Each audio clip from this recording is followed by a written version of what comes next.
I am the Tofu Golem. Please enjoy the video.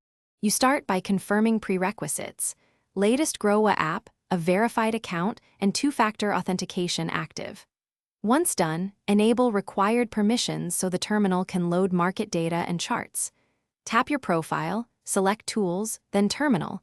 This opens the command-style interface on mobile. You need to know that the terminal uses keyboard commands and touch gestures together. Make sure to allow real-time data refresh. This reduces lag and prevents stale quotes when you place trades. You will now use the terminal to search and act. Type the symbol, then open quote to view price, depth, and last trades. Once you see the chart, pinch to zoom and change intervals for context. Next, select an order type, limit for price control, market for immediate execution, stop loss to manage risk, and enter quantity.